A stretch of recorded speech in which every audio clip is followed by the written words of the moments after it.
welcome to episode number 8 of the Action podcast here.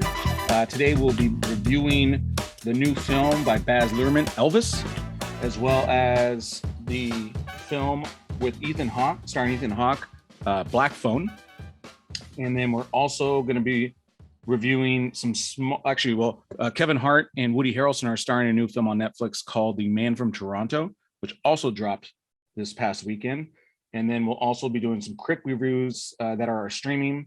Father of the Bride, that stars Andy Garcia, and then The Card Counter, even though it was released a while back, it's kind of a limited release, but it's streaming now. And so we'll give a quick little review on that one.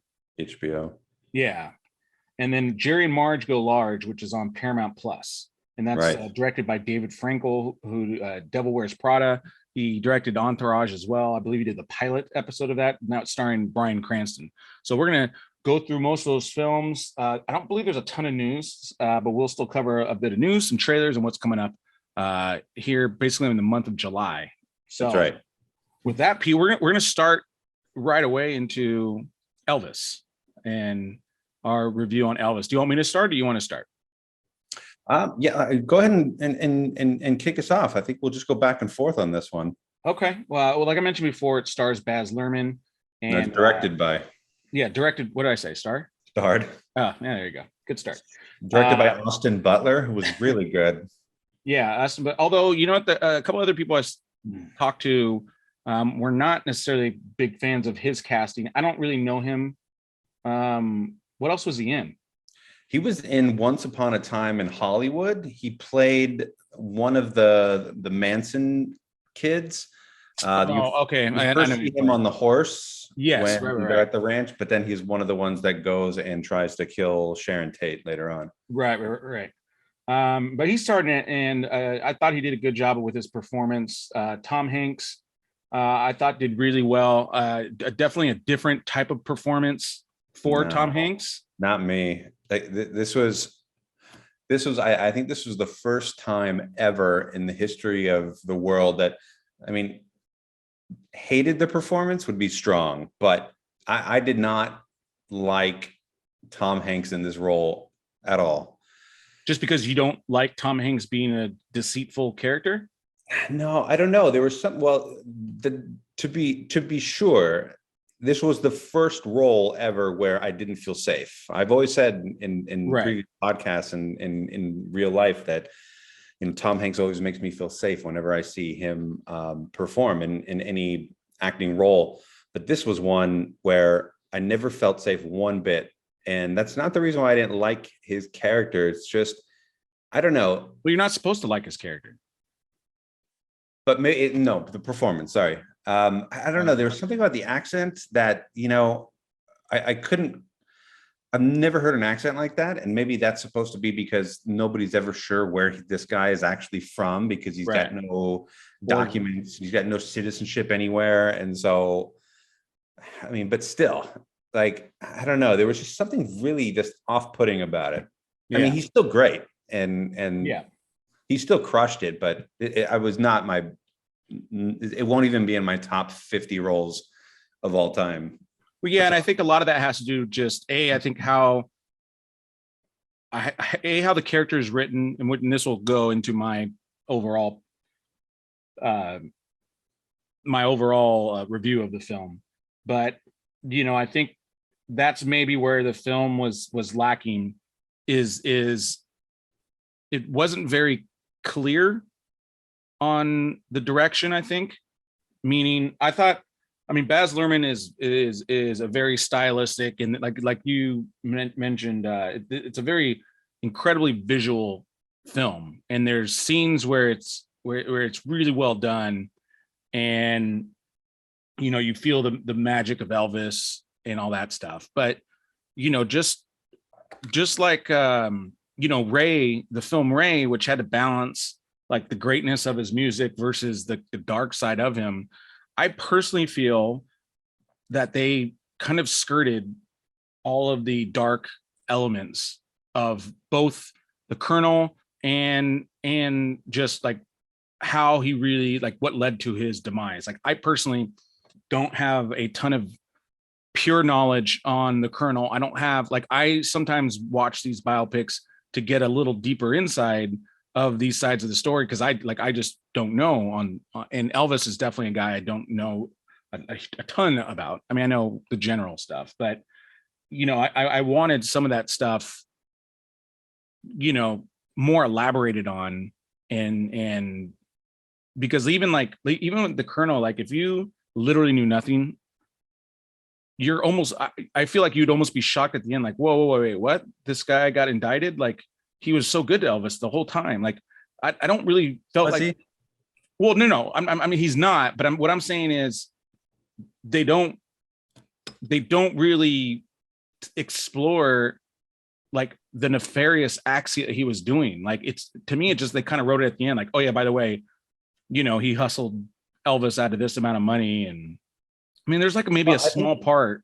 I think that they were just trying to show, I mean, the tough assignment of doing this film from the perspective of Colonel Tom Parker was a challenge in and of itself. Like, right. I mean, if I was doing this movie, I wouldn't have done it from that direction at all, because it's just not really the more important, more fascinating, more informative way to talk about the life of Elvis Presley. I thought they packed a lot in there, and that's the problem with biopics in general. It's like there's so much that you have to tell in a certain amount of time, but you also have to make it.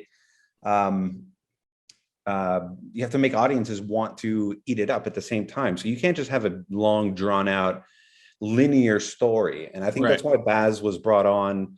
I call him Baz because we're like this.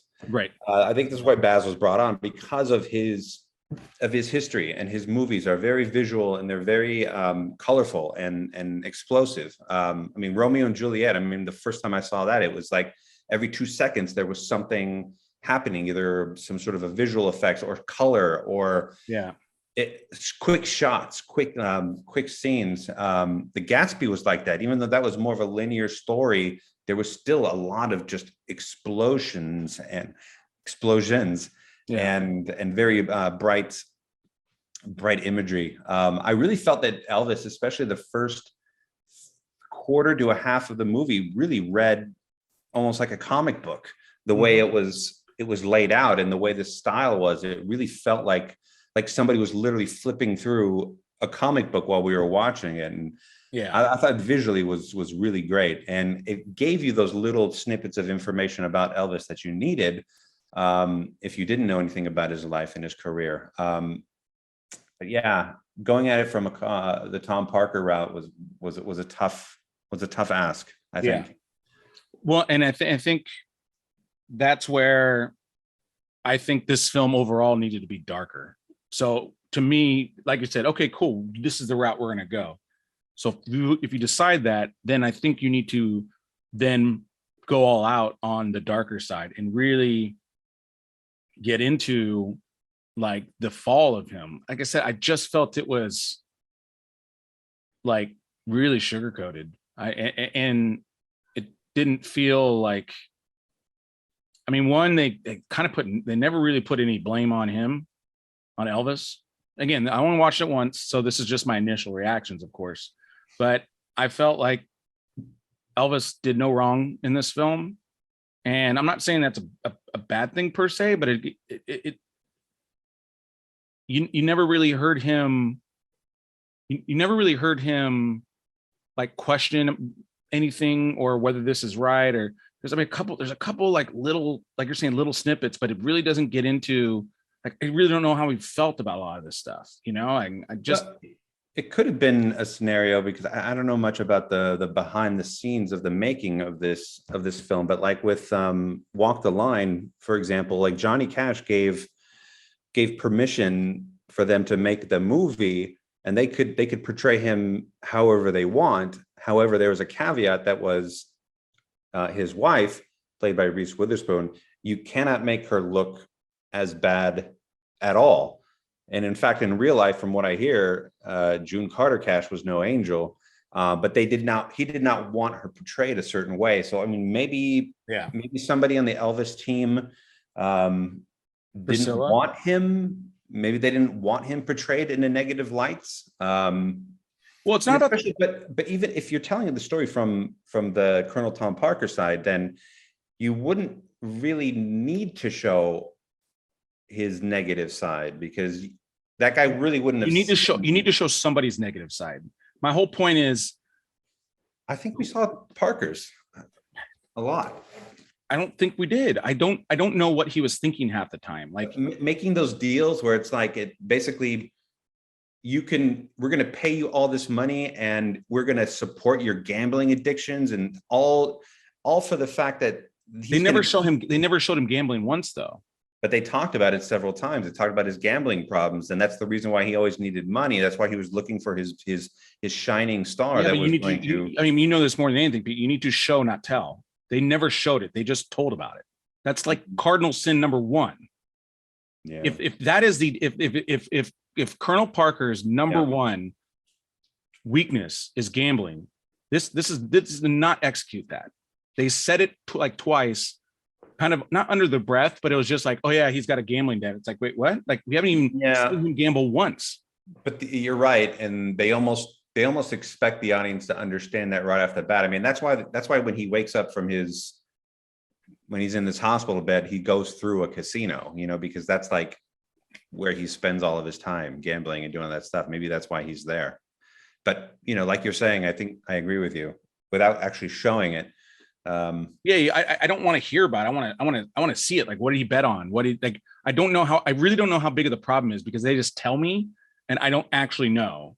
Like you never see him struggle with a loss. You never see anybody asking for the money. Like think of like 21, right? You know how bad the gambling gets, or the gambling, right? They were gambling. Yeah. 21, you understand it, because Lawrence Fishburne, comes in, but there's tension there with the gambling. And then again, if Colonel Parker is the protagonist in this, then we need to experience really more his low parts, and then Elvis is, like you're saying, like the kind of along for the ride, and vice versa. We need to hear him. He didn't. I don't think that he could be a protagonist ever in this movie. Like his. I'm not saying a good guy. I'm saying the protagonist. The protagonist is the driver of the story. And again, like, you don't think of protagonist as a positive thing. Protagonist is just. No, I'm not. But it's, even though it's supposed to be told from his perspective, it's not about him. Right. It's movie's called Elvis. Right. But either way, and I'm saying there's two routes to go. They went in the middle there. And I think to me, it's just a mistake, because that was a mistake for me. I just didn't really get the stakes. Right. Like all of a sudden, my friend pointed this out, but she was like, we didn't really see fat Elvis. Like he was pretty thin the entire time. And then at the very, very end, you see like the very end when they transitioned. To the real footage. But we never, and again, that's part of my main point, is I just feel like the downside was really glossed over. And I wanted to see the struggle, because then it makes Elvis's character more empathetic.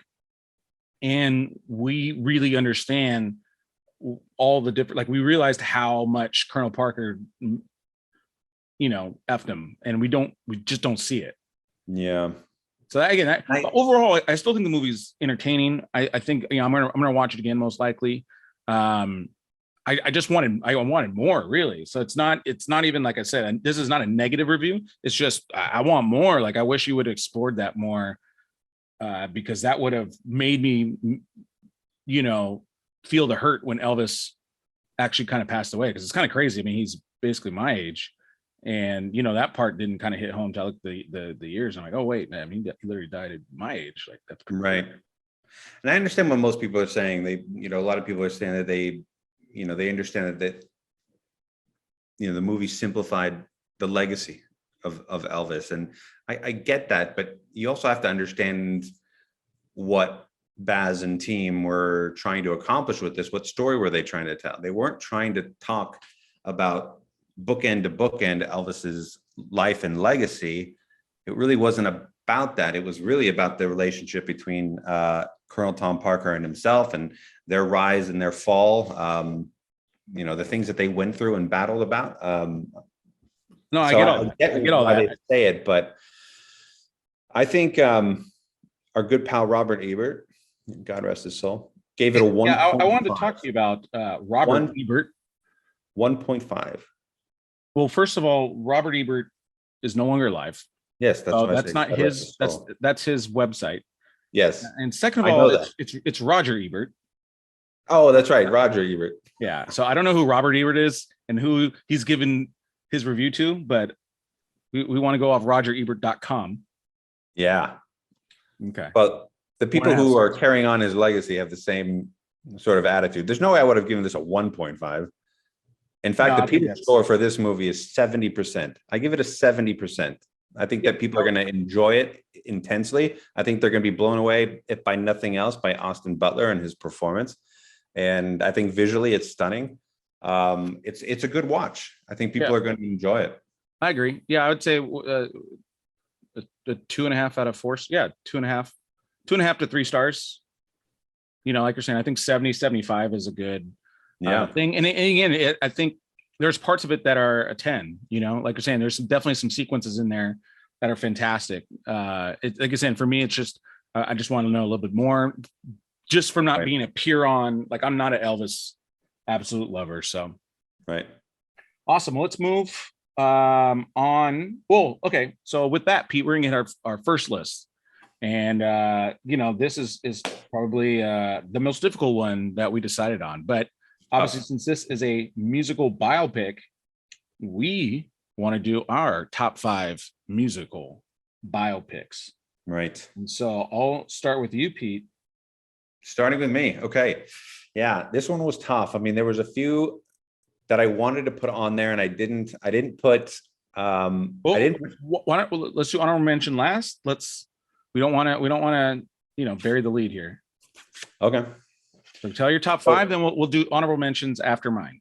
Top 5 music biopics by Peter Escarcega. Number 5 for me is one of the lesser known ones, but it's an amazing Clint Eastwood movie. It's Jersey Boys. I've seen it several times. It's about Frankie Valli, and it is an amazing movie. It's good. That one actually goes through an entire progression from start to finish, the ups and downs of what Frankie Valli had to go through and continue to go through until the day he died. And amazing movie, really well done. The kid who played Frankie Valli is incredible. Even the best friend, who's like a real jerk, he's so good. It's good. It's a good film. Obviously, it's a excellent Broadway show as well. Yeah. Number 4 for me is Ray. I remember when Ray came out and I watched it and I was mesmerized from start to finish. It was well done. The fact that Jamie Foxx not only is a brilliant actor, but the fact that he played the piano and sang and sat with Ray Charles and learned how to play like Ray Charles for this role is incredible. And he pulled it off beautifully. The story was well done, and it was beautiful. Number 3 for me is Walk the Line. As I mentioned earlier, it's a stunning film from start to finish. A beautiful way to tell a biopic and to kind of go through the whole story. And I thought Joaquin Phoenix, even though he didn't look like him, but boy, did he sound like him. And he really did a great performance. Number 2 is Bohemian Rhapsody. Incredible film. I have some friends who are like diehard Queen fans who didn't really like it that much because it didn't really show and follow and all this other stuff. But for just a novice Queen fan, I thought it was brilliant. I thought Freddie Mercury was brilliant in it. What's his name? Rami Malek. Rami Malek. Rami Malek won he won the best actor award, right, for that? Yeah, he won it. He was brilliant. The reason why I put this at number 2, this was going to be my number 5, but I put it at number 2 because of that last 10 to 15 minute sequence when they're at the Live Aid concert. Yeah. If you ever watch a side by side on YouTube of what they shot for the film and the actual camera angles that they broadcast. I mean, it's identical. Yeah. It's really, really well done. Number one for me, because I'm a huge Doors fan. It's the Doors. I mean, it was dark and it was I mean, I remember I was watching it and our mom walked in, and it was like in one of the nude scenes and the naked scenes. She's like, "This is pornography." And I'm like, "No, it's not, I swear." But it was risque for sure. I thought Val Kilmer was. I mean, the funny thing, it's like not even like compared to movies. Oh, please. I mean, compared to like nowadays, it's like reading the Bible. Yeah. And Val Kilmer was, quote unquote. Yeah. The Doors is like reading the Bible. It's just as good. Yeah. And yeah, Val Kilmer was brilliant. And the rest of the people who play the Doors. I mean, I studied the Doors in high school, and I knew everything about them. And I knew that, you know, it was played up for a movie, but still, it was brilliantly done. My top, beautiful list. I mean, it's perfect. Yeah, and you know which one I left out too. Well, I'm because I left some off myself, but so my we'll go honorable mention after I do my list. Yep. But I got one. I mean, kind of controversial list, but we'll see. My number 5 is Green Book, and Green Book won the Oscar, and that's with Viggo Mortensen and Mahershala Ali. And what I loved about that film, and what I love about a good biopic, is if you don't really know the artist, Don Shirley, this film really helps you understand different artists and get to learn great music that you may not have heard or may not have been super popular. And so that's what I love doing the research for Green Book and learning about Don Shirley, and then actually listen to his albums and the music and whatnot. And, you know, there's so many different, obviously, thematic stuff with Green Book, and then just the acting, and obviously just different time period. But learning about Don Shirley was such a fascinating journey, and I really loved his music as well. And so Green Book is number 5, barely beating out some honorable mentions. That's a sneaky great pick. Yeah, I haven't seen it, and I didn't know it was a biopic. I didn't know it was about a musician in his life. Yeah, and you know, I ended up watching it like 3 times. I bought it, which is why it's number 5 compared to some of the other ones that I knocked out. And I might change this. Good job. I may change this. So number 4, I actually have Walk the Line, but I'm gonna take that off because I actually haven't like fully seen it. I know how good of a film it is, but I'm actually gonna put Bohemian Rhapsody there. Okay. Instead, just because I do agree with a lot of what you're saying. I forget some of the things I had issues with on the film, but overall it's a great film. Again, you get to really highlight the music of Queen, and it's really entertaining film. My number 3, and this is going to be a shocker coming from a West Coast guy, but it's Notorious, which is the Notorious B.I.G. film. Really? And I mean, obviously, just growing. I mean, I had to choose between this and All Eyes on Me, and obviously, I love Tupac's music probably more than B.I.G. But I think this is a better film. Like you just alienated half of our audience. I know. But I think this is just a better film, and a lot of people would probably agree with me. Like All Eyes on Me is a good film, and like I said, I like the music better in that film. But in pure filmmaking, Notorious B.I.G. was just a really, really well done film. And then again, just, you know, putting his whole life story together was just awesome to see on the page. Number 2, which will put me back on the West Coast, is Straight Outta Compton. Yeah, that was the one I didn't put in. Watching how kind of it all got started, and again, a lot of it takes place in LA and all that good stuff. I mean, I was too young when NWA first came out in terms of like understanding who they were and all that, but you know, after going through it all and then being able to watch and witness this on film, but yeah, just the acting performances by all the rappers in it. I mean, O'Shea Jackson Jr. I've never seen such a dead ringer. I mean, obviously, it's a son, right? But how often is the son actually a good actor and can actually execute and hit a very well-known actor, rapper, performer, entertainer like Ice Cube? I mean, he nailed it. Right. One of the greatest performances. And then Corey Hawkins as Dr. Dre was really good. And Corey Hawkins did a couple other great films. Jason Mitchell's Eazy-E.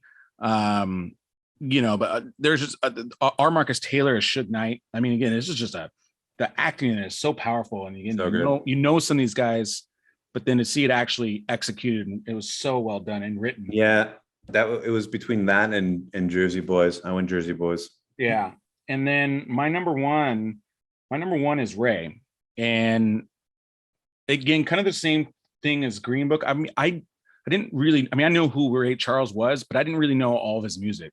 And then, watching that film, you're like, oh, I know that song. Oh, I know that song. And, yeah, for that was on the Cosby Show. Yeah. Exactly. Me just learning more about an amazing artist like Ray Charles. But then what I also loved about it was also, again, seeing the dark side and to see what brought him down. And this is, again, why I'm holding Elvis to a high standard, because I feel like Ray is how to do a biopic of showing both the great and the bad. And really not apologizing for it, but just showing the full story. They didn't shy away from it one bit, and they had his sign off as well. And so that, you have a great point. And all of our top movies have really shown the legendary aspects, but also the darker aspects as well. I mean, each one actually shows all of them. Yeah. I think I'll tell you my one other honorable mention was Amadeus. And if you haven't seen Amadeus, I haven't seen it. It's a good one though. Brilliant. It's really well done. It's done by the point of view of like the guy that was number one before Mozart came around. Right. He was like the go-to guy for all things opera and everything. And then all of a sudden this young kid comes around and he's just like, oh no, you got to do it like this. And he just like creates a whole symphony with his fingers in about 5 seconds. And it's all about his just jealousy and just, it's really great. It's really, I believe that won Best Picture too. So, I mean, can't go wrong there. That won a ton of awards. I got a sneaky honorable mention, Pete, and I have to mention this because this is one of the greatest films of all time as well.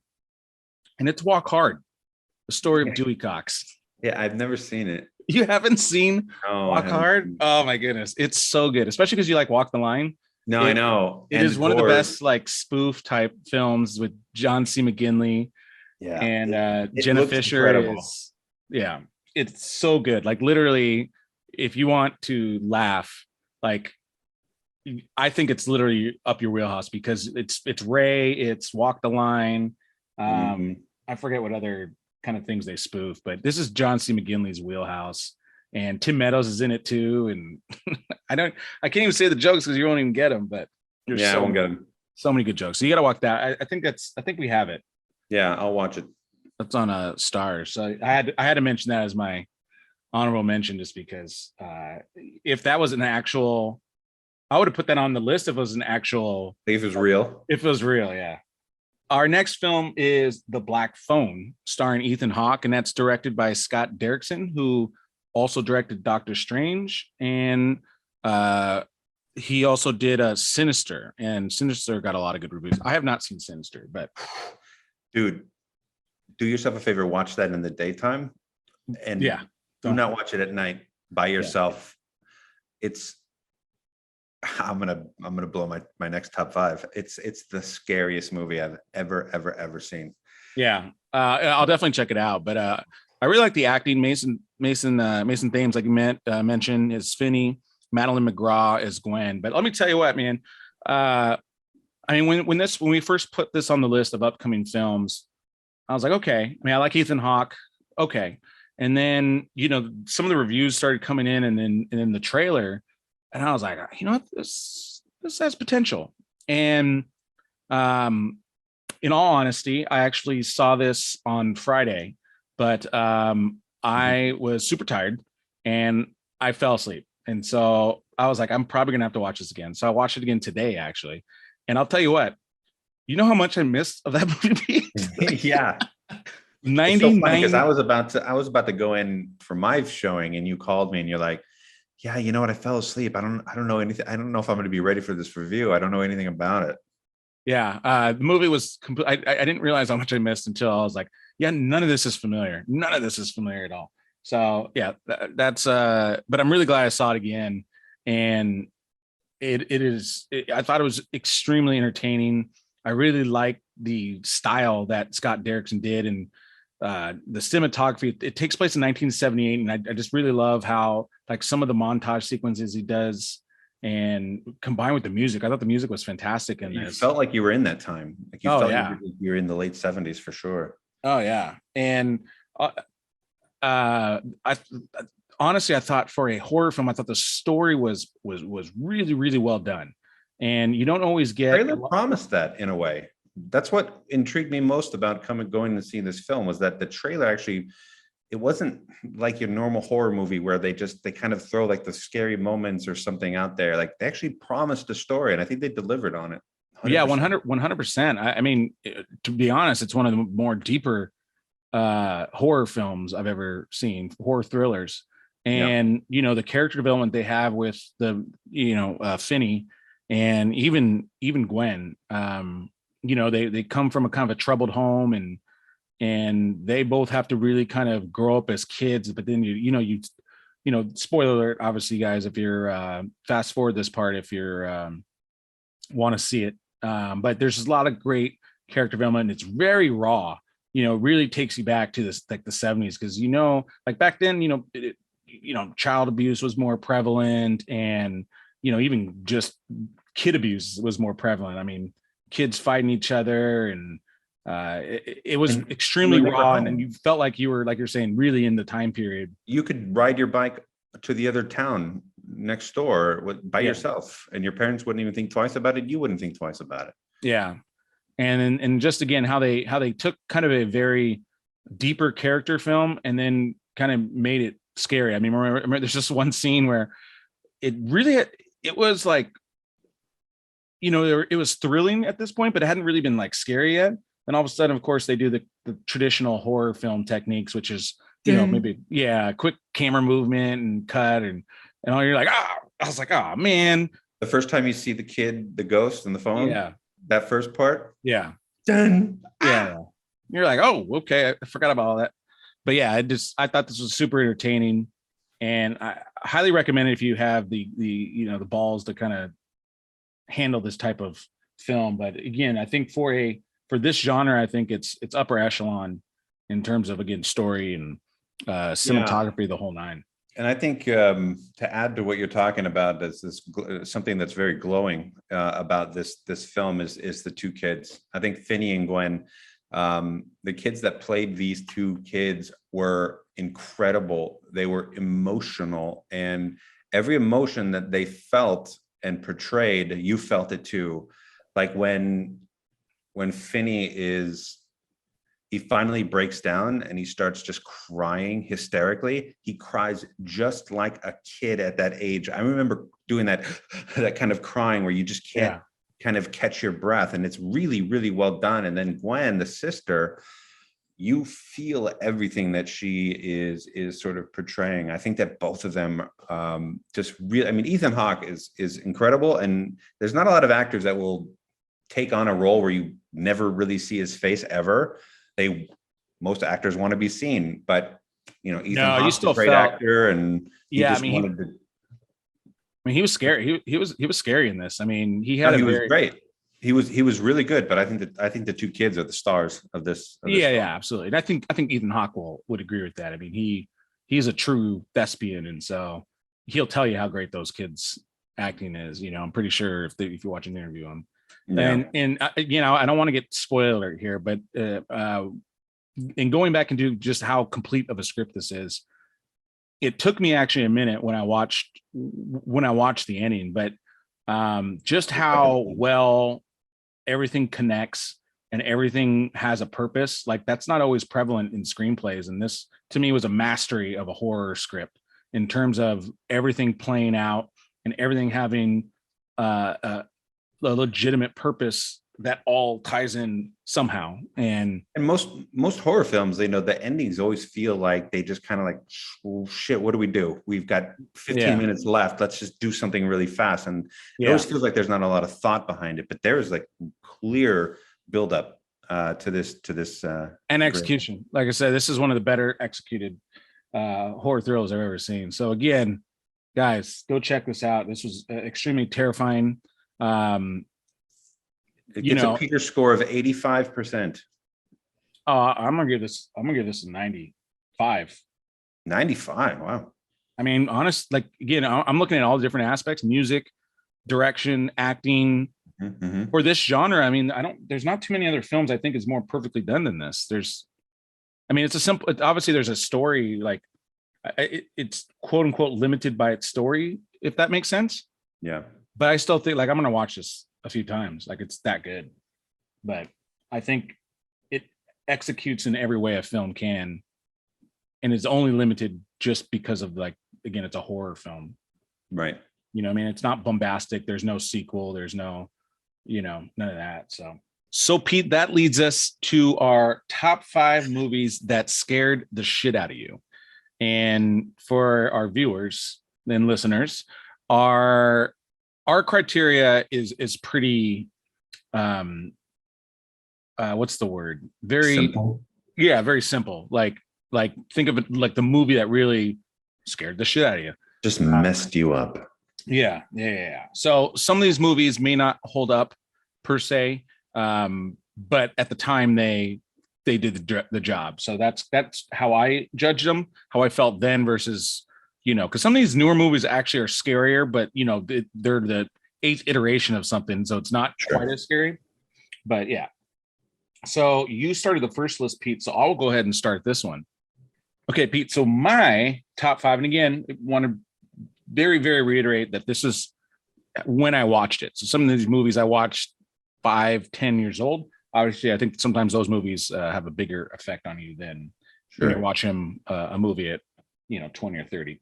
So my number 5, this is going to be a sneaky one, but I remember watching this film, and this was like the first time where they did this kind of like cut frame, like the jittery and all that stuff. And we hadn't really seen that in a movie before. And so that movie's House on Haunted Hill. And again, it's really just for like a couple scenes because they get how freaky they are, and they're in the security cameras like walking by, and it was just terrifying. So that is my number 5. Okay. My number 4 is actually a movie I did not see as a kid, but I did see it as an adult, but it's still creepy. And that is The Shining. And, Shining is one of the great horror thrillers of all time, just in general, probably one of just as a pure film, but it's definitely spooky, messes with your head, the whole 9. And so that is my number 4. My number 3 for a lot of people may be number 1. And that is The Exorcist. The Exorcist, the themes, all that stuff. That had never been on film before. This was really the first film that I even know, like just from older people as well, like really the first film that legitimately just scared the shit out of people. In the 30s, like the horror films were the Warner Brothers ones with Frankenstein, Dracula, and all that stuff. And those weren't really like scary. No. I know like Alfred Hitchcock like hit a bomb or something like that under a seat, and it terrified people. But The Exorcist is just one of the in history, one of the scariest films that's ever come out. My number 2 is the film where people legitimately stop going to the beach, and that's Jaws. And kind of the same thing, its impact that it had. And I remember obviously feeling the same way. I mean, I saw it when I was, I want to say 5. I was not old, but it definitely affected me around water. And, even when you're in the ocean, you see a little fin, like you're messed up. And so I think for a lot of people, Jaws gets up there. Now, obviously, I don't think it holds up as well in today, but again, when we're just talking about pure how this movie made us feel and how it affected our life, for me, Jaws is up there. My number 1 film is probably the first film where I was legitimately scary. And I think at this point I had seen Friday the 13th, and that was creepy, but I could handle it. And Nightmare on Elm Street, kind of the same way, I could handle it. But the movie It is a film that just absolutely freaked me. There was just the psychological aspect of it, because those other 2 films, are two of the classics. Even Halloween, if you want to throw that in there, but it was just psychologically just on another level, and it wasn't even that well done because it was like a TV movie at the time. Yeah, that was That's the why the crazy new thing one, about it. It was a made for TV movie, and yet it was that movie messed me up forever. and people don't like that ruined people's things with clowns. I mean, people would see clowns and it would mess them up. And so I think the new one is probably more just does a better job at it, like in terms of, better filmmaking in general. But the original, no film ever made me legitimately scared watching a film. And Yeah. I just remembered an honorable mention, but go ahead and give us your list, Pete. Well, it and The Exorcist were tough to leave off of my list, but they were equally as horrifying for me growing up. Yeah, and let's also, for our fans, you could put Bugs Bunny movie here, and that might have scared the shit out of Peter. Peter, growing up wasn't known to be like, hey guys, let's watch these, let's watch that. Like, Pete wasn't allowed to watch a scary movie after like 8 o'clock. Like he had rules, like a gremlin. It still happens to this day. Like I don't watch anything horror at night. Like it's always during the daytime because I have the rest of the day to kind of forget about it a little bit, and not be as scared. But it's true. Like I couldn't sleep afterwards. I was so scared. Yeah, I remember Nightmare on Elm Street. I think specifically. No, it was Friday the 13th. It was a Friday the 13th. It was at the Mead's house. It was at the Mead's house. Yeah. The older kids were watching it, and then I sat in for about 10, 15 minutes, and I was watching it. I was allowed to watch it just because I wasn't as scared as you were, but don't get me wrong, it was good, but yeah. They locked me in a room after that, which explains so much. I will say I have a 5A, and it's only because it's a recent film, but I couldn't really put it in my top 5, but it's really good. And it really freaked me out. And it's Hereditary. I haven't seen that one. It just kind of messed me up a little bit that hearing that one little sister just making that noise just out of the blue, and it's creepy. So my number 5 messed me up. I saw it in the theaters when it first came out, and I think I saw it 7 times in the theaters because I like to torture myself. Was Arachnophobia. That's sneaky good. Messed me up. I've always had a fear of spiders, and this movie just elevated that to the next level. Yeah, that's a good one. In the same way that my number 4, like you said, Jaws. It eliminated going past the first 2 waves at the beach. After that, forget it. I'm not going anywhere near it. I won't even go on a boat unless I absolutely have to because of Jaws. Jaws ruined open water for me. Number 3 for me is The Shining. It was the first time I saw, like, little kids freak me out either way in horror movies, but this was the first one, and there was 2 of them, and they messed me up for good. The music in that movie was just like these long notes just drawn out, and it was a frightening movie. Number 2 for me was Insidious. And when I first saw that one, it had so many of these like really freaky sort of moments that you weren't expecting. If you watch it a second, a third time, you know why they did what they did. But the first time you see that creature right behind the guy's head, and I literally jumped 5, 6, 7 times in that movie, and I got really freaked out. Number 1, like I mentioned earlier, is Sinister. That movie is just the scariest movie I've ever seen. I got to see 1 and 2. I haven't seen either of those ones. Watch them during the daytime, but they're both very good. Sinister and Insidious. Don't watch the number 2s and 3s on those because they're not as good. But Insidious had these like weird moments where you're looking at somebody and then all of a sudden, they like have this like creepy smile pop up on their face and like tilt their head like really fast, and it's just frightening. It's chills up and down. Yeah. I mean, another honorable mention for me would be Saw. But to me, like Saw, the reason why I didn't put Saw over House of Haunted Hill, because again, like what Saw did, House of Haunted Hill kind of did it before. So again, that's the other one, Amityville Horror. And I never saw the original. I saw the Ryan Reynolds one, but that movie again kind of just really threw me for a loop. And I saw that. I mean, that was one of like the older films that really kind of disturbed me. Yeah. Or I'm sorry, one of the newer films as I was older disturbed me. Even movies like The Grudge and The Ring, like you were talking about with House of Haunted I almost Hill. put the ring. I almost put the ring on mine. Yeah. They do those weird, creepy movements, and Yeah. like those always freak me out. Yeah, for sure. Awesome. Good list. Okay, next we'll be reviewing Netflix's new film, Man from Toronto. It stars Kevin Hart and Woody Harrelson, and this is kind of a action comedy, and I enjoyed it. I don't think. I think Woody Harrelson was really great in this role, and I think that Kevin Hart was really funny as well. I don't think this is like the best film ever, so just because of using high standards, but I still feel like it was very entertaining.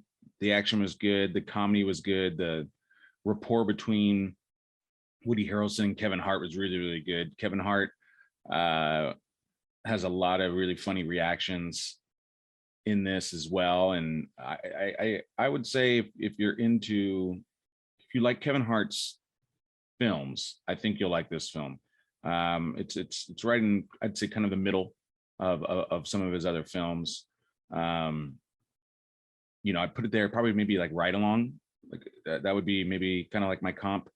But it was interesting. You can definitely see there's a possibility for more with this film in terms of maybe a sequel or something. That's a possibility, but yeah, overall I would say watch it on Netflix. Go ahead and lead the next two because I haven't seen it. Yeah, I can burn through a couple of these movies that just came out or were just released onto a streaming platform that which you can go and see now. The first one is on HBO Max. It's Father the Bride. It's a reimagining of a movie that we've seen before with Steve Martin. This is starring Andy Garcia as the father of the bride, and Gloria Estefan is in it as well. She plays the mom, the wife. They're going through a divorce, and when they're about to announce the divorce, their daughter, their pride and joy daughter, because there's two daughters, the pride and joy daughter is now getting married and announces that, and so now they have to like try to find ways to excuse me, to go along with this whole great event without having to tell everybody that they're getting a divorce. And I'll give it a 50%. It's good, but it's not good. I mean, Steve Martin, when he did Father the Bride, there was, he had a real sort of affinity. Je ne sais quoi. Yeah, no, I mean, he just played the father loving his daughter like crazy. Andy Garcia comes across, and at the beginning, especially, very much like if Terry Benedict. like if Terry Benedict had a daughter and had to like marry her off, like he's very cold. He wants the best. He expects his daughter to be like, I don't know, Secretary of State or something like that, right. And this is going to ruin all of that. And all he can think about is it's very personal. It's very selfish, his reasons, as opposed to Steve Martin, who was just afraid of losing his daughter, Now, I will admit, and obviously Steve Martin is one of the greatest comedians of all time. And sure, just his physical comedy in Father the Bride. And then just even the chemistry between him and Diane Keaton. I mean, they played really well off each other. Mm-hmm. And that's probably one of my favorite roles for her. I mean, I know obviously she has other like romantic comedy type roles, but I mean, Father the Bride was the first film I saw with her where she, really flexed her muscles, and then Kimberly Williams was a great daughter, and then Martin Short obviously is in that. I mean, so this is a tough film to really try and. I mean, I want to say it already.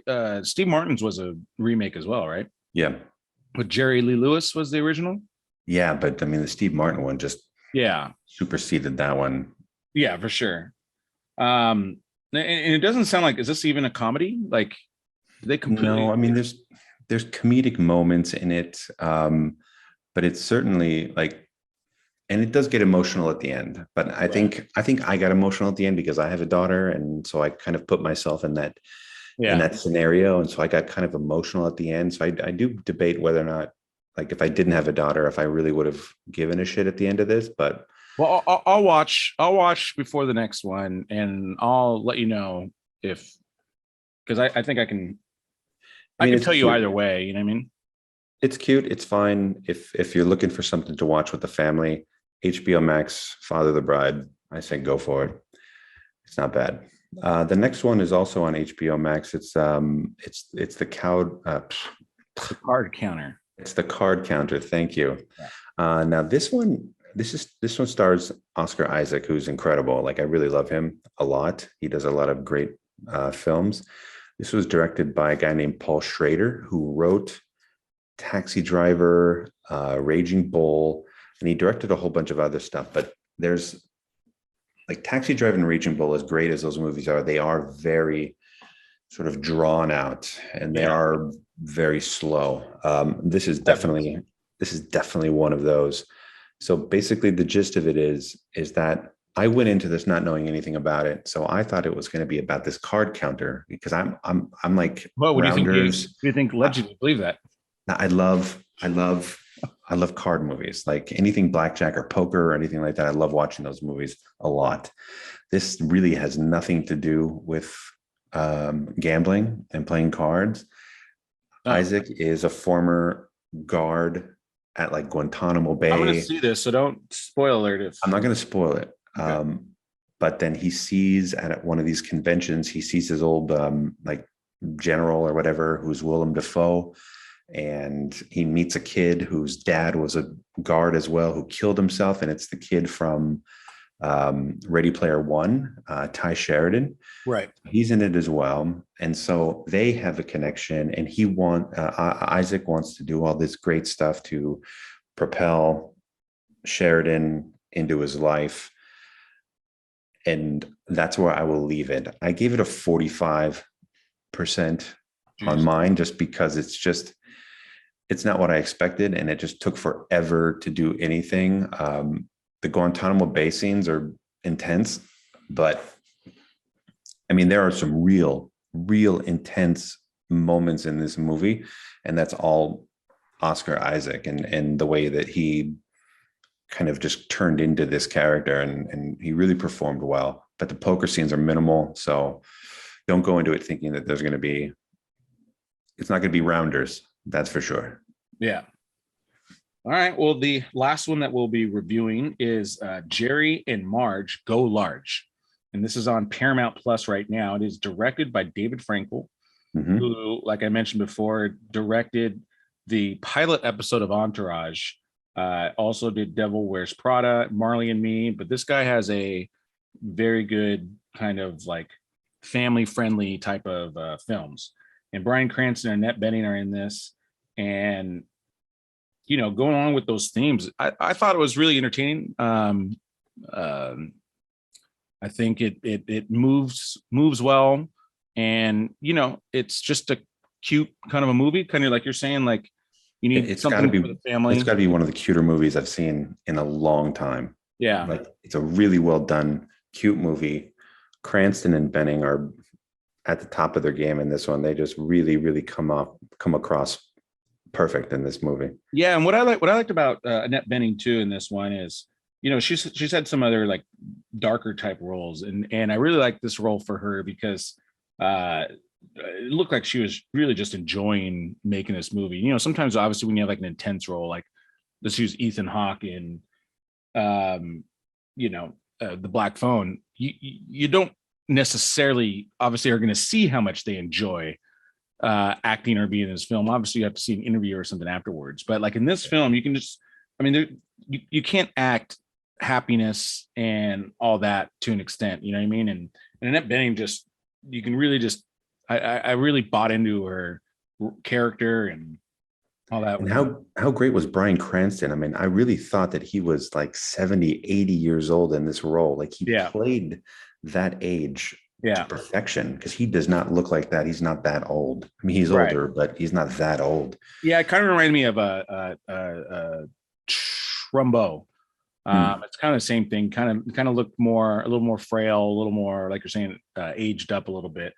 But yeah, I mean, he was excellent. I loved the character for him, and he always crushes it. Like I said, I loved Rainn Wilson is also in it, and he was awesome. He was funny. And yeah, there's some other roles in it. I like the antagonist in the film. The kid. Yeah, I thought he was very believable as an asshole. Yeah, he played the asshole perfectly. Yeah, he's probably the nicest guy in the world. But even the accountant, or the accountant, he used to be on the Daily Show. I forget his name, but he was really funny. He was a good little piece. Yeah. It was just, I mean, and the story flowed, and it just played really well. And it's a feel-good story. Either way, there's a feel-good story, and there's a lot of positive. It's based off a true story, so that also makes it real nice. But there's a well-executed, like, happier movie, and we don't see tons of those where you actually like walk out like you feel better than when you started the film. It's so funny too, because you said that you were going to see this movie, and I remember seeing Jerry and Marge Go Large. I saw a big advertisement for it, and I was like, "There's a movie I'm never going to watch." I mean, it didn't look. I didn't hear anything about it. I didn't even know it was on. That Bryan Cranston was in it. Yeah, same here. Because I didn't even recognize him, and I was like, we probably would not have watched this, and I think this is legitimate. We probably would not have watched this if we're not doing this podcast. And so this is, I think some of the why we do this is to for the discovery process, and also help again our viewers figure out what to watch. And out of all the streaming ones, we're recommending this one. I give it an 80% on the Peter score. Yeah, I mean, I think for genre, I don't think it. I'm gonna give it an 85, 90 for the film within its genre. I don't think it's that high. Like, I'm not comparing this to Saving Private Ryan or anything like that. The Godfather. Yeah, it's not The Godfather, but I think for its genre and what the film was trying to do and the story itself, like I think it's well executed. Like, there's not much more you could do this film to make it perfect. So that's why I give it an 85, 90. I think, again, and it was entertaining, and I feel good about it. And these are the films where I think, especially on streaming, where like this is a great market for them, because if this gets released in theater, like it might just get swept kind of under the rug and not really have an opportunity to shine. But here on Paramount Plus, and it's advertised on when you hit it, so that's good. But these are just some of the great films that really translate well into streaming too. So yeah, great movie. I recommend it highly. Highly, highly. I mean, honestly, out of all the films that we reviewed, I would say if you want something good to watch, like if you want something positive to watch this one out of all the films. And if you want something negative to watch, it's just a great film, is The Black Phone. Yeah, I mean, The Black Phone is, and then Elvis, I would put number 3. I haven't seen the other two, but it didn't say Raven reviews. That's just, guys, I'll check those out. I'll give you more. Pete has a little bit of a rep right now.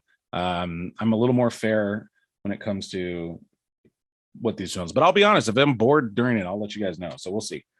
All right. So Pete, we this is our last list, and I wanted to jump to it only because I didn't want to do 2 lists in a row. No, I get that.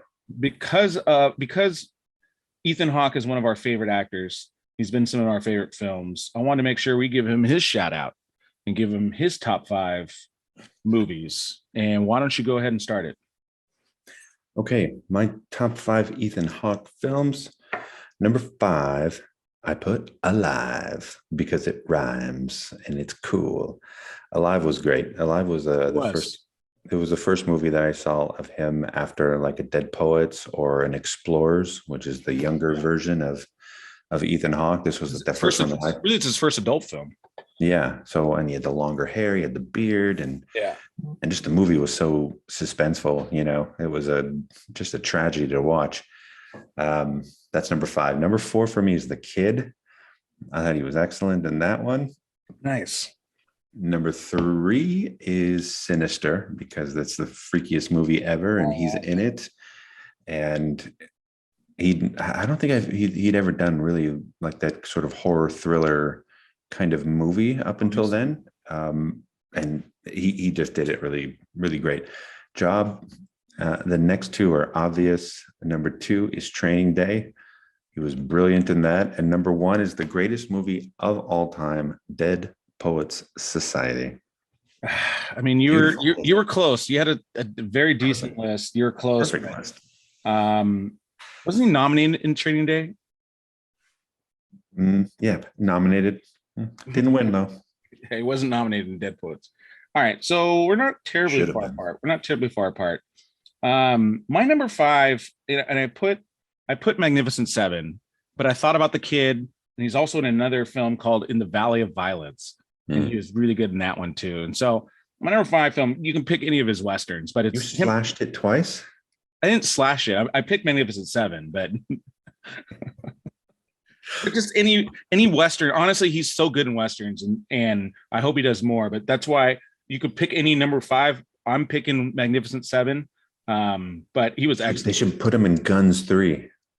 Yeah, right. That'd be awesome. That'd be awesome. And by the way, we don't know. I'll call Emilio. Yeah. Number 4, you'd already mentioned it, Alive. Talk about a very like edgier film that I saw. I mean, I was maybe 10 or 11 when I saw that one. Yeah, I just got into high school. Going through that one was pretty intense. My number 3, and you put his other film, but I put The Black Phone because he was creepy and terrifying, and I hadn't seen him do something like this before. And again, because the film is so well done, I had to include it. But you might be right. I haven't seen that other one, but that's probably maybe a more appropriate one.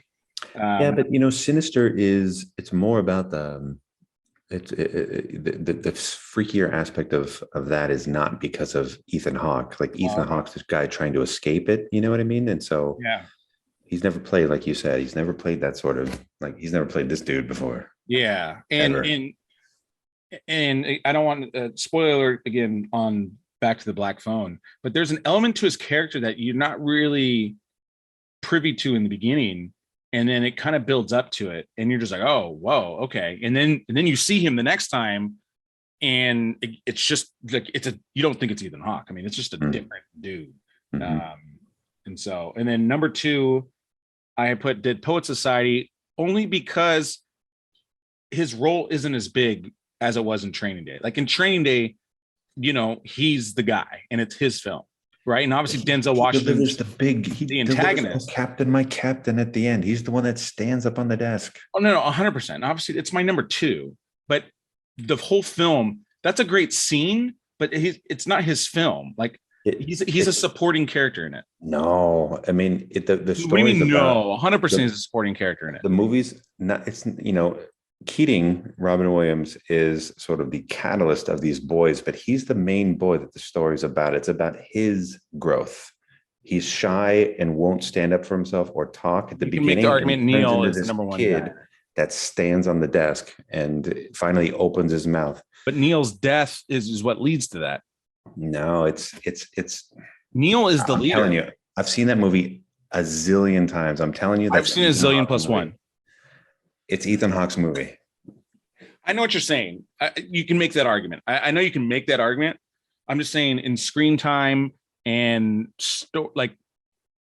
it becomes his story, but it's not his story in the beginning and for 90% of it, which is why it's number 2, Pete, and not number 1, which is why you lose. Neil and Keating, they help Ethan Hawke's character. They're there. Their purpose is to help Ethan Hawke's character. Right. And you figure that out and grow. Yeah, 100%. That's at the end though.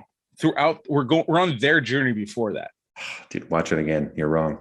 I've watched it a million times. A zillion plus 1 times. Oh, yeah. Zillion plus infinity. Yeah, exactly. All right. Well, we're pretty still on the same page overall. I mean, Yeah. And you did what? One is Training Day?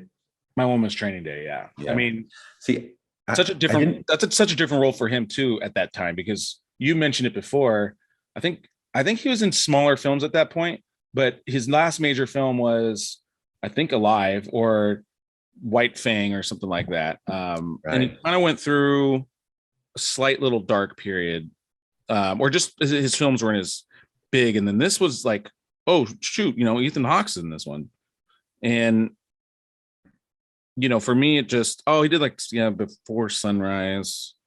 Yeah, but when he was cast in that and when it came out, I was like, Denzel Washington and Ethan Hawke. Like, why Ethan Hawke? Like, why is he in this movie? Yeah. And he killed it. He absolutely nailed that role.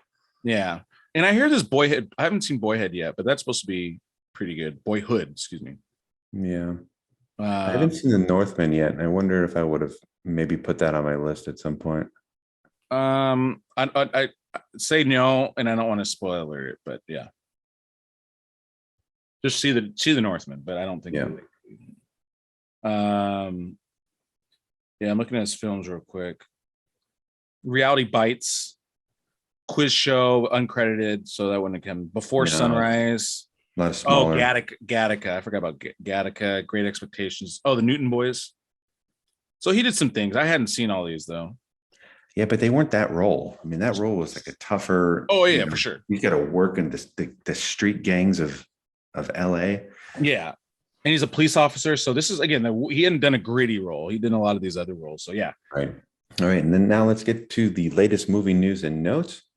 My first topic actually has changed in a few days. Instead of Top Gun Maverick nearing $1 billion worldwide, it actually has passed $1 billion worldwide. Yeah. Incredible.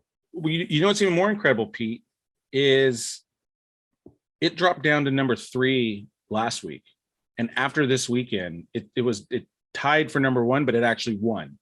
Wow. So, and we haven't seen that after 5 weeks in a long while.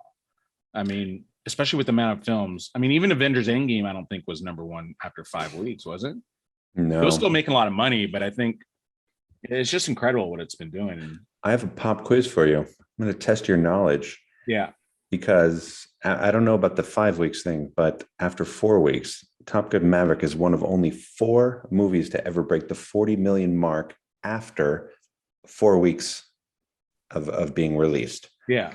So 4 weeks later, bam, it breaks the $40 million. Can you name the other 3? Avengers Endgame. No. Avengers Endgame is not. No, after 4 weeks, breaking the $40 million mark. Yeah, I know what you said. Avengers Endgame is like the highest film. Maverick is number 2 with 44 million. I mean, Titanic? Nope. Spider-Man? Nope. The new one, by the way. Nope.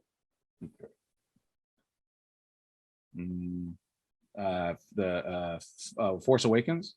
Force Awakens is number 3, 42.4 million. Way to go. Mm-hmm, mm-hmm. You need number 1 and you need the number 4. Number 4, they're doing the part 2 of it, but without the main character because he passed on way too early. Dune? No. Dune. Fuck Dune. Well, they're doing part 2. Wait, they're doing. Your hint might have thrown me more off. Say your hint one more time. This is my hint. Oh, Black Panther? Black Panther, 40.8 million. Okay. And then number 1, come on. Think hard. Star Wars? Biggest movie of all time. I already said Titanic. Oh, Avatar. Avatar. Yeah. But it came really close to Avatar. It's incredible. Yeah. Paul Walker is among a list of very, very famous actors who are going to get their star on the Hollywood Walk of Fame coming up, along with Ludacris, Bill Pullman, Uma Thurman, and Vince Vaughn, whom I love. I mean, is it include music too? There's Hollywood's music too. No, Ludacris. Well, they do it for music, but he's been in what, all the Fast and Furious movies, and No, I know all that. I just don't know him in a whole lot of other movies. he's been in a couple of other movies. I looked it up, but I couldn't tell you off the top of my head. But I mean, it's for sure the Fast and Furious is what puts him in that level. But I was just curious if we're adding music. Because if it's music, it's like then he's like a goat compared to if it's just acting. Then you know, I would definitely put him more music than acting. oh, 100. But I'm not. I can't really say. I've never seen any of the Fast and Furious movies. Oh, Not even for a second. yeah. I mean, Bill Pullman, Spaceballs. That's just that film alone will get him in. Bill Pullman, yeah. And then Independence Independence Day, His yeah. Independence Day speech. Oh, dude, that got me charged up. And Vince Vaughn has got some of the best comedies of all time. And Uma Thurman is one of the toughest women out there. Yeah, I mean, Kill Bill. She's killed Bill, dude. She's killed Bill. So now it's time for, formerly called Excited Not Interested. We're going to try out different titles. Here's the first one: Yippee-ki-yay, or Gross. Give it a shot. Better than Excited Not Interested. Boring, not boring. Yeah. Jared Carmichael says that the Quentin Tarantino Django / Zorro crossover film is an impossibility, but that it had the potential to be huge if that actually came to fruition. Paul, yippee-ki-yay or gross? Yippee-ki-yay. At this point, you know, Quentin Tarantino, his last few films for me, I've enjoyed them all. So anything he puts out, I'm in. So I'm a yippee-ki-yay on that one too. Nice. Anything Tarantino, even if it has Zorro in it, which I'm not a fan of, but Quentin Tarantino, sign me up. Yeah, for sure. Top Gun 2 director Joseph Kosinski promises his upcoming Brad Pitt racing movie will feature Maverick-like in-camera action. Yeah, easy yippee-ki-yay. That's an easy yippee-ki-yay. That's a yippee-ki-yay, motherfucker. Dude, you add some motherfucker at the end of that one for sure. Agreed. Blumhouse has been after the rights for Nightmare on Elm Street for some time, and Jason Blum wants Robert Englund as Freddy Krueger if he can get those rights. I mean, Blumhouse has been excellent. Did they make the Black Phone too? Is that Blumhouse? Maybe. But Blumhouse is tight. Blumhouse is they're great at what they do.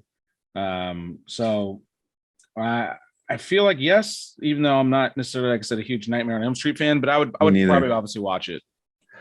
Yeah, I'm not sure, like Robert Englund at this point in his life, like how can he really come across as somebody that is so scary? And the Blumhouse has a specific way of kind of freaking you out.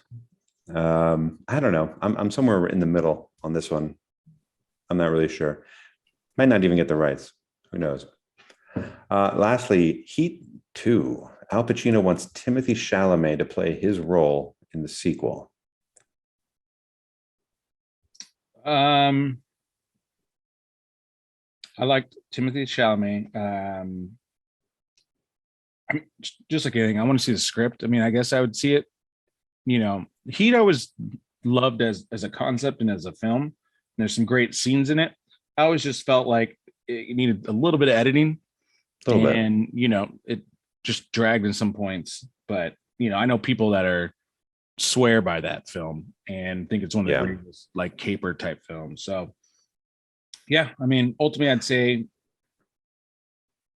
yippee-ki-yay. Oh, that's another great Val Kilmer role. Yeah, man, I got to do a list of him. Yeah. Yeah.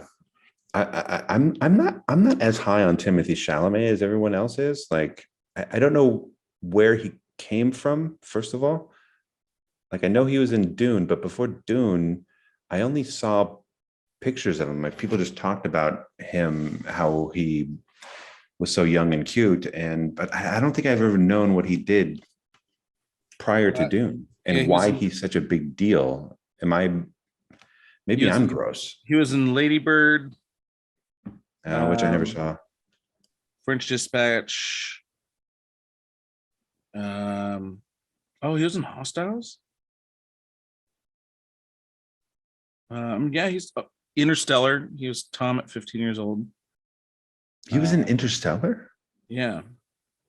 Get out of here. Yeah. So, yeah, I mean, Wow. I like him. I think he's solid. I don't know. Maybe Dune just turned. I hated Dune. Like it just. I don't know what the Heat sequel would be. I don't know how. Well, how do you? If Chalamet would he's play so his much younger. If he's playing Al Pacino's role in a sequel, it's got to be a prequel, right. No? Yeah, but I don't know. Maybe your script is wrong. Who knows? No, that's what it said in the article, Paul.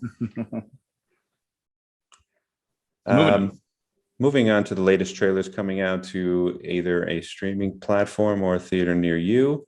The first one is The Gray Man, which is coming out on Netflix. This one I'm really pumped up about. This is directed by the Russo brothers, starring Ryan Gosling, Chris Evans, and Ana de Armas. Oh, wow. Yeah, this is going to be good. So I think Ryan Gosling is like a CIA. What's the date? It should be coming out shortly, like soon. I don't know the exact release date. Oh yeah, our fans loved that as a date. I know. Well, I just saw the trailer for it, and I'm talking about the trailer itself. So basically, Ryan Gosling is like one of the most skilled operatives in the CIA, and his identity has never been known to anybody. But then it becomes known, Paul. And It's coming July 22nd, people. Oh, good. That's less than a month away, Paul. I'm excited. Yeah. And so there's a former colleague in the CIA who's a real psychopath, played by Chris Evans. This is the one, if you've seen pictures of Chris Evans wearing that little mustache and that weird kind of slicked back hair, that's from this movie, The Gray Man. And so he's supposed to be like the best, but like the second best, because Ryan Gosling is the best. And so they have to go after each other, almost like a what was that movie with Banderas and Sylvester Stallone? Assassins, yeah, almost like that, but it looks incredible. I mean, Russo brothers, come on, these guys are going to kill it. Yeah, for sure. The next trailer I saw was Smile. This is directed by Parker Finn and starring Susie Bacon, who is the daughter of Kevin Bacon. You might have seen her in 13 Reasons Why, but I never saw her in that movie. Yeah. Or that TV series. And this looks freaky. This is one of those movies where I will have to go and see it during the daytime because those smiles are really, really frightening. And anytime, like, just out of the blue, somebody's just staring at you, like, just like, and then the smile just comes up even unnaturally higher. It looks freaky, and I will definitely go see that. But you were in the theater. You texted me about Smile, and you were pissed off. Oh, because it's freaky. Yeah. Oh, I thought it was just because you wanted to get to the movie already, and it was taking up your time. No. It's the trailer looks pretty freaky. So yeah, doesn't it just like makes you like all freaky, like. Yeah, you're just like, come on. I can't even yeah. Really freaky. A few more. Don't Worry, Darling is a new movie that's going to be coming out, directed by Olivia Wilde, who we know mostly as an actress. I've heard that. Yeah, she directed a couple other things. A couple of the smaller things. She's going to be directing an upcoming Untitled Sony Marvel project very soon. This one looked interesting. This is Chris Pine, Harry Styles, Florence Pugh. Right. Pugh. 1950s housewife living with her husband in a utopian experimental community begins to worry that this glamorous company may be hiding disturbing secrets.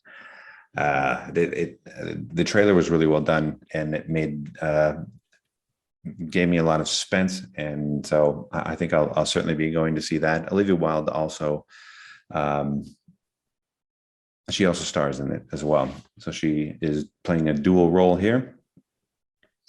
The next one was a movie called Where the Crawdads Sing, directed by Olivia Newman, who's known for mostly sort of TV stuff, and the stars are also TV stars. One of them was Daisy Edgar Jones.